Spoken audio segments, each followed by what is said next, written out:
Estamos en la moderna ciudad de Ashdod. Como pueden ver, una ciudad residencial que actualmente forma parte del Estado de Israel. Y efectivamente, si miran alrededor, podemos ver edificios nuevos, calles nuevas, coches circulando por las calles. Pero para hablar de este tema, necesito un paisaje un poco más antiguo. No me sirve tanta modernidad.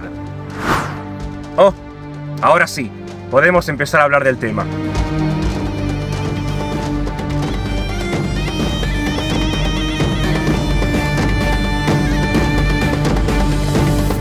La ciudad de Ashdod aparece varias veces en el Tanaj, pero una de las veces más extrañas que causan más curiosidad es precisamente al final del Tanaj, en el libro de Nehemías, en el periodo persa.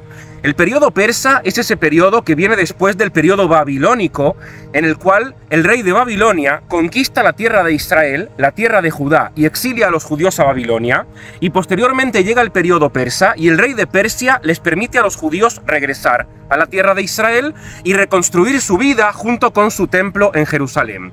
Una generación después, llegan dos personajes importantes llamados Esdras y Nehemías. Y en el libro de Nehemías leemos una serie de reformas que realizan tanto Esdras como Nehemías para intentar volver a cohesionar al pueblo judío en torno a su antigua identidad judía, pero a partir de reformas que ellos empiezan a realizar.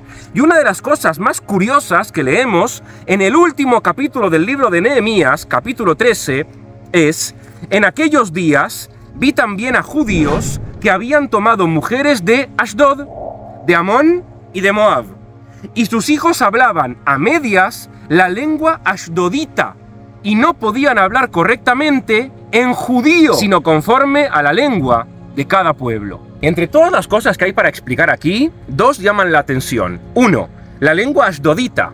¿Qué lengua es esa? La lengua de los habitantes de Ashdod.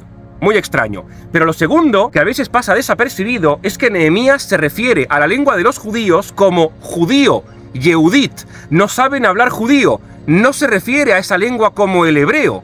También, quizás, hay que hablar de este fenómeno. Estamos en un periodo histórico en el cual el pueblo judío ha pasado tiempo exiliado en Babilonia. El templo se destruye en el 586. 100 años después, operan en la tierra de Israel Esdras y Nehemías, y por tanto estamos en algún periodo de entre mediados y finales del siglo V, entre el 450 y el 400 a.C.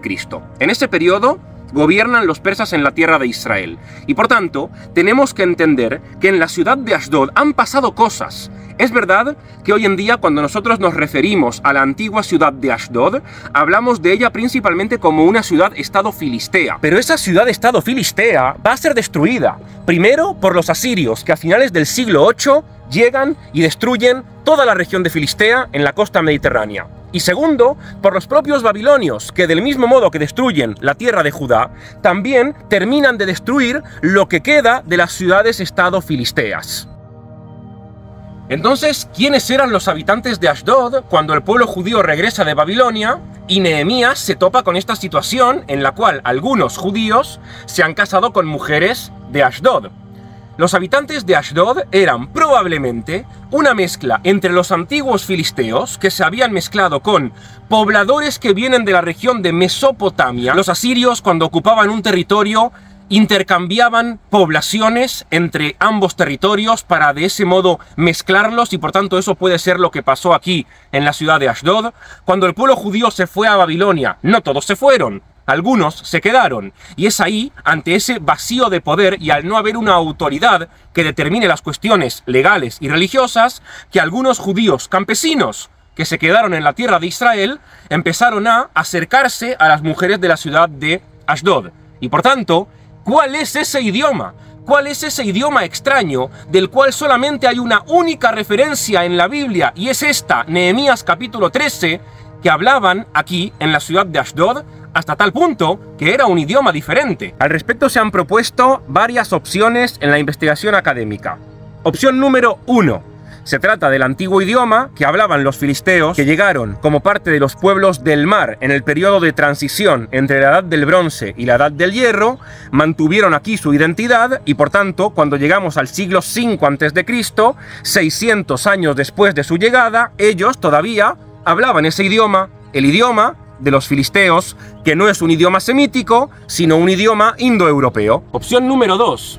Se trata de una reminiscencia del antiguo idioma filisteo, pero mezclado con el idioma de los asirios, es decir, el arameo, que era la lengua franca de los imperios que venían de la región del Mediterráneo. Opción número 3, que es además la que yo creo correcta. Se trata de un lenguaje híbrido entre el antiguo idioma de los filisteos, el idioma de los asirios, que es el arameo, y el hebreo cananeo hablado por los habitantes de la tierra de Judá que no salen al exilio, es decir, el idioma ashdodita de Nehemías capítulo 13, desde mi perspectiva, así como la de otros investigadores, es que se trataba de una mezcla entre varios idiomas que alguna vez pasaron por aquí, que es parecido al filisteo, parecido al arameo, parecido al hebreo cananeo, pero en realidad era una mezcla de todos ellos. Y por tanto, cuando viene Nehemías, él, que quiere preservar la identidad judía, se enoja muchísimo con los hijos de los judíos y las habitantes de Ashdod,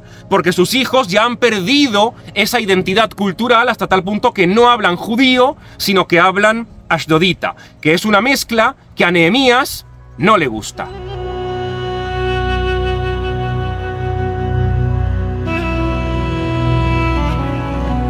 Lo otro que llama la atención es que para referirse al idioma de los judíos, Nehemías llama a ese idioma judío.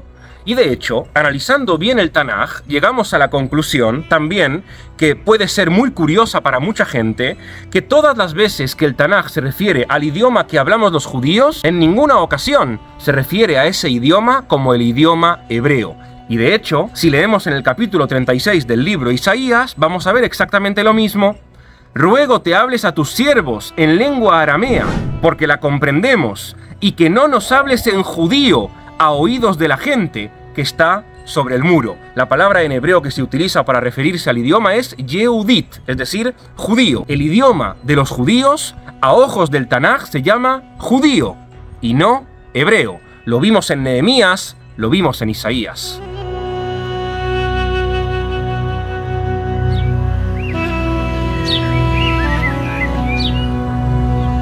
El término hebreo aparece en el Tanaj varias decenas de veces, pero en todas las ocasiones se refiere a los miembros del pueblo de Israel o a la tierra en la cual habitan, por ejemplo, la tierra de los hebreos. En ninguna ocasión se refiere al idioma. Cuando el Tanaj quiere hablar del idioma que hablan los hijos de Israel, en este caso los habitantes de Judá, se refiere al judío. Así se llama el idioma. Judío. Vemos por tanto que el término judío, si bien en este periodo histórico hace referencia al idioma, ya se empezaba a utilizar como un elemento identitario relativo al pueblo de Israel. Entonces, ¿desde cuándo se utiliza el término hebreo para referirse al hebreo?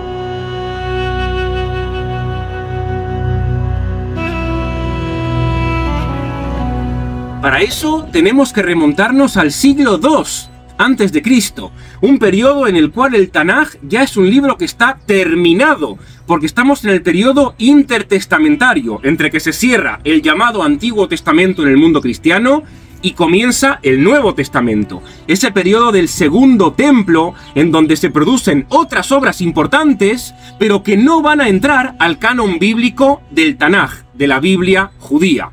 Ese libro es el libro de la sabiduría de Ben Sira, que para los católicos se encuentra en el Antiguo Testamento católico y se llama eclesiástico. No se encuentra en el Antiguo Testamento protestante, porque es parte de los deuterocanónicos, escrito por un filósofo pensador judío llamado Shimon ben Yeshua ben Sira.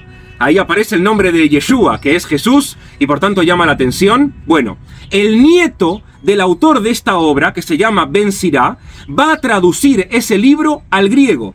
Y en la traducción al griego coloca una introducción en donde explica que se trata de una traducción al griego de una obra en hebreo. Y es ahí, por primera vez, y no antes, cuando comienzan a nombrar al hebreo con el término hebreo. Hasta este momento, en todas las fuentes, aparece con el término judío.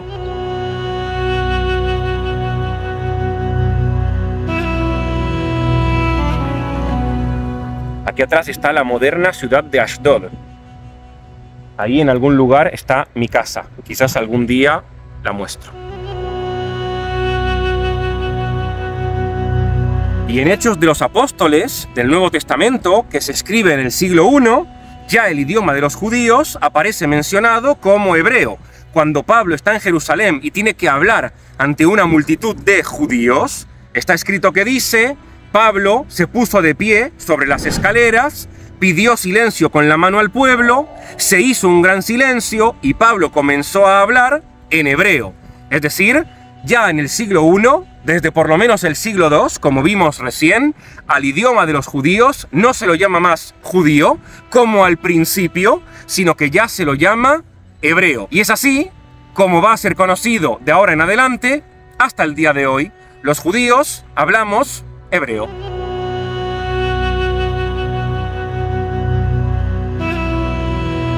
¿Por qué el idioma se llama hebreo y no judío? Porque los antiguos que llamaban al idioma judío tenían razón, porque era el idioma del pueblo que habitaba en el reino de Judá. El idioma de la gente que habita en el reino de Judá tiene sentido que se llame judío.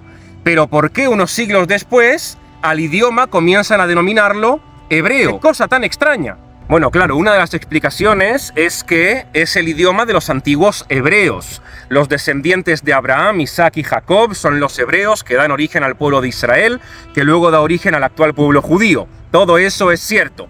Pero hay otra explicación, y es que el término hebreo proviene de Eber. Eber es un antepasado de Abraham, y Eber vivía en la época en la cual el mundo intentó crear la Torre de Babel para llegar a Dios. Y es ahí cuando, según el relato bíblico, Dios castiga a esa generación, las dispersa por el mundo y mezcla también sus idiomas para que no se puedan entender entre ellos. Según las interpretaciones rabínicas posteriores, Eber, antepasado de Abraham, que vivió en la generación de la Torre de Babel, ni él ni su familia participaron en la construcción de la Torre de Babel. Y por eso Dios no confundió su idioma. El idioma de Eber y sus descendientes, en este caso Abraham y su familia, Isaac y Jacob, es el hebreo. Y por eso el idioma de los judíos, a partir de este momento, comienza a llamarse hebreo. Que en realidad es el mismo idioma que hablaban los habitantes del reino de Judá y que el Tanaj lo llama judío. Que en realidad es una variante del antiguo cananeo.